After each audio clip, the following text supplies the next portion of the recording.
Hey guys, Faxi Nadu here. And today we have a setup, sort of like a live improvisation jam sort of setup. What you notice straight away is there's no sequencer. Everything is happening real time from the machines. There's nothing giving it time from the computer or anything like that. It's the DX200 here is providing timing to all of the other machines, which aren't that many. It's basically providing timing to the Electribe rhythm and the Electribe synth. And this one is sort of free running by itself. I'll show you in a minute. So what we have going on, I'll show you a little bit how we've set it up. Basically we did this, I just got the Electribes again today. I've had them before, and I'm gonna have Electribes in the studio. And right now with us doing all that live stuff, it's really fitting into a much better context for us. So I've just connected the two Electribes to each other and just started jamming just to see that everything's, that they're in good working order, and added the DX, and then we added all the other stuff. And I just kind of want to show you what we came up with, because I think it's kind of cool. So like I've said, the DX200 is providing, just 1 second, let's mute everything. So the DX200 is providing the timing. It's basically telling everything what BPM to play, and it's also controlling the start-stop and the transport and everything else. So when I press play on the DX200, obviously it'll play on all the other devices. So over here on the Korg, we have our entire rhythm section basically. So we have, well, not entire, we have some more over here, but the main rhythm section is over here, which is a kick drum. Oops, let's play it from here so we're all in sync. So we have a kick drum. This one's not in play. Sort of like a snare. This thing, which is really cool, I'll show you in a minute. Closed hat, open hat, clap. Really nice sound, I think. And again, this thing. Now if we go to solo this thing, this is actually pretty cool because it can provide a groove element as it is. But the cool thing about the Korg over here, if you look, you get a mod depth, mod speed, and these mod type and pitch on every one of the percussion segments.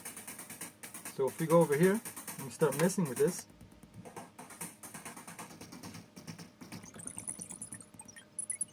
we can get it something totally cool. So this can kind of go from this to this. So it provides just another thing, it goes from a drum to a little more of an effect. So that's what we're doing with that sound. And we also have another cool thing going on here. Let's take, okay. If you listen right now, you're hearing this sort of noise. What it's basically doing is it's taking radio from this machine, from this box. Just straightforward radio.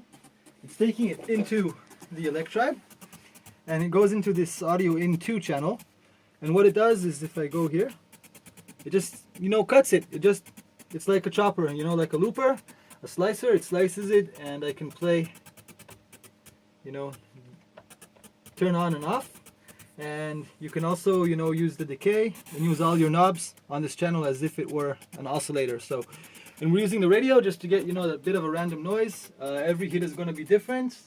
Kind of white noise with little bursts of kind of transmission here and there, as you can hear, So it's a cool sound if we put everything together, it's.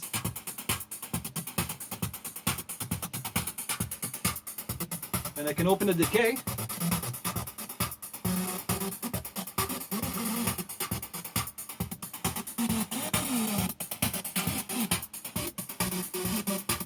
Pretty cool.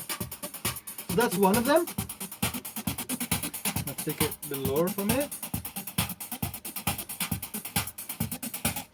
And then the second one is this really silly Korg Monotron. We've never really used it before. We kind of hate it, but we found a use for it here.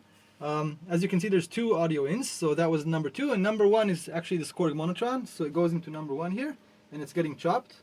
And to output it, I have to actually, be clicking here.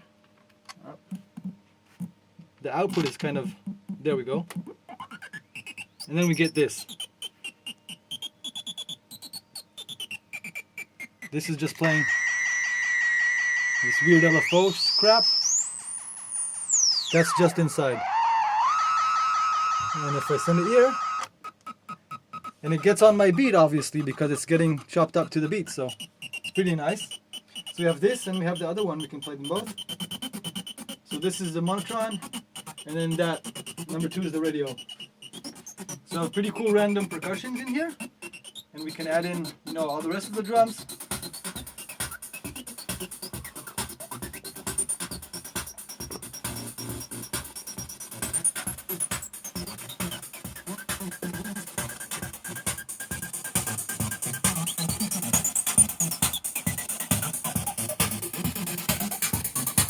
Pretty cool.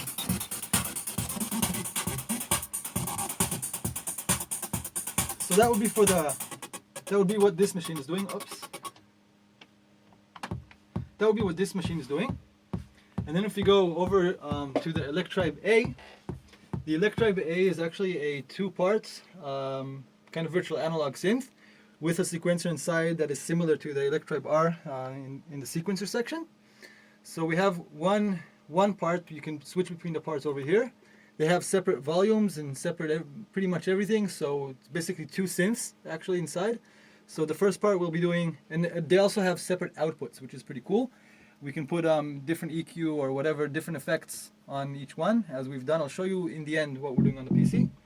So the first one would be, the first part, or actually the second part, is the bass line. And if we play it now, if I want to play it with the drums, so now we have bass and drums.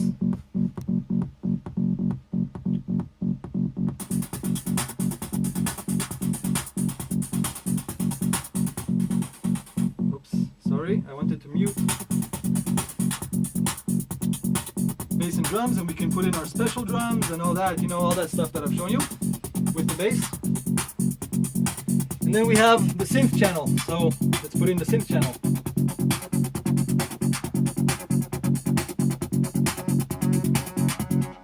Which is this.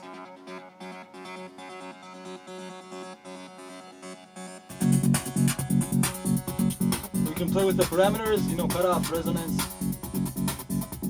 whatever.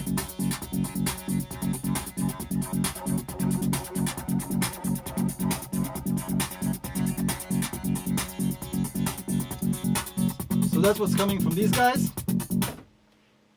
Now the DX200, in addition to providing sync to everything, it's also a synth and a rhythm box. So in the DX200 you basically have 3 channels of drums, so 3 channels that are kind of similar to what you have here but in a different way because they are sample drums, PCM samples, and 1 channel that is a synth, which is an FM synth. So if you just look at this, it's pretty nice because you have a kind of a drum machine which is kind of analog style, meaning that you start with an oscillator and you sculpt drums or percussive things. Then you have drums that are PCM sounds, so you have like as you'll see here, like timbals and stuff like that. You have the virtual analog color, and you have the FM sound color. So you have already all of that in here in these 3 boxes. So let's go back and play. And let's mute the other stuff, and let's see what we have here. So we have the FM line, like I said, in 3 drum channels. So the FM line, we have this sort of cool acid thing which goes well with the groove.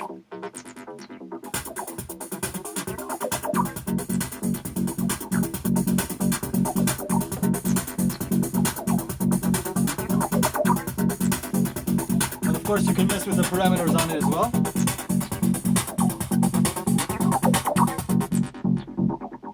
Then we have, like I said, timbals. Now every one of these DX channels, for example, let's go to, which one was it? This one. If we go, it has also its own filter. So when we play, we can put in, the drums. And here we have separate filters for each line, so give it some more volume.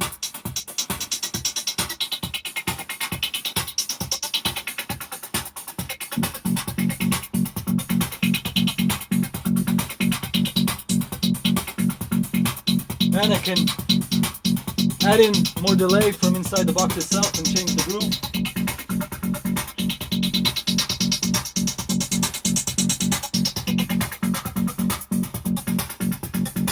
And input the other stuff, for example.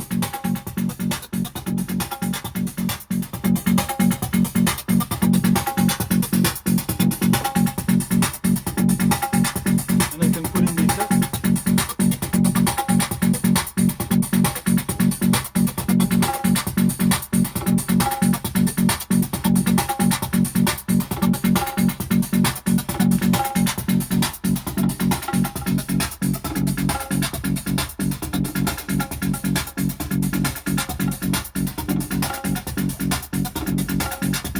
So it's kind of a way, you know, you can sort of dub and get a really, really cool tribal sort of feel.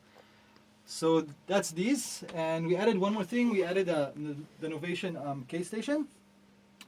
Not having, you know, a computer, we cannot send this thing sequences, and so we thought, you know, what can we do?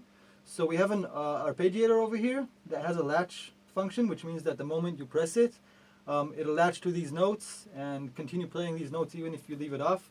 So it's sort of the same as, you know, running a looper, you know, it's running just, it'll continue running in a loop, right? So that's basically what we're doing here. We've set it to the BPM. It's external to this. It's not synced, but it's the same BPM. We've set the BPM, and all we need to do is while we're playing, for example,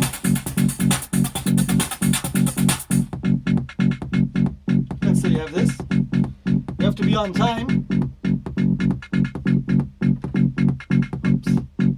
And we have to take it off mute. It's not.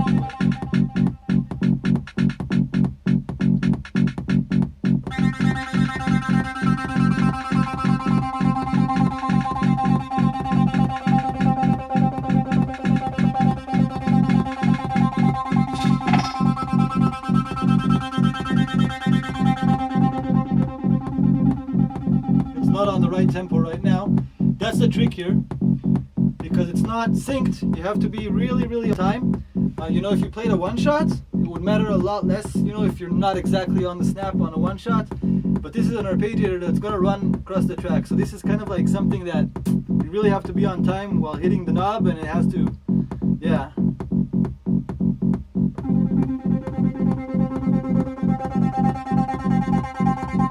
And you have to play the notes that you want. What did we have? I think we had...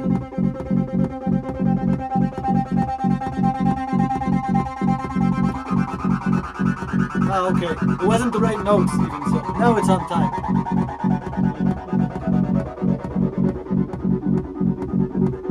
You have all these things, so...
So you have all this going on. It's actually, it might sound, just as I've done it right now, it sounds kind of empty, and I know the K-Station was not exactly on tempo. I got to figure out a way to make sure that, yeah, that I can kind of trust this thing, that I hit it and it latches on tempo.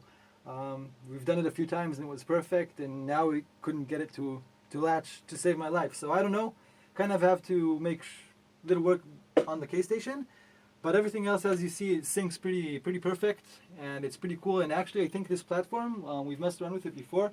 It might look like not that many channels, but if you think about it, it's 1, 2, 3, 4, 5, 6, 7, 8, 9, 10 channels, 11, 12, 13, 14, 15, 16, so it's 17 channels.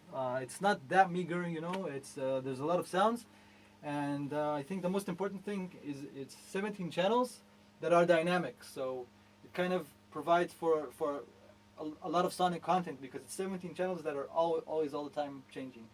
So I think we can practice this a little bit, and you can actually make a really cool live platform just with this, without the computer. But we're actually going to do more. We're going to use Ableton in conjunction with this stuff, and I think we can get the best of both worlds.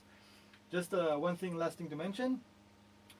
Everything is happening outside of the computer, but we have put effects inside the computer just because, just to EQ a little bit, and each one, you have each machine going separately, and we're using, ADAT. So each machine has a different multi-effect for it, and it's just basically just for EQ. But you can put, we put effects, we put a delay here. I think that's might be what is bothering the BPM a little bit. So we put a delay on the K-Station, and we put a delay on the DX200. So obviously you can put a lot of effects, and you can do a lot of cool stuff, and I'm looking to actually get more of these loopers. If you have 17 channels, if you get one more of these, that's 2 more synth lines, and we're looking to get the AN200 again maybe, and then you'd have AN line right here, and that would be really nice setup.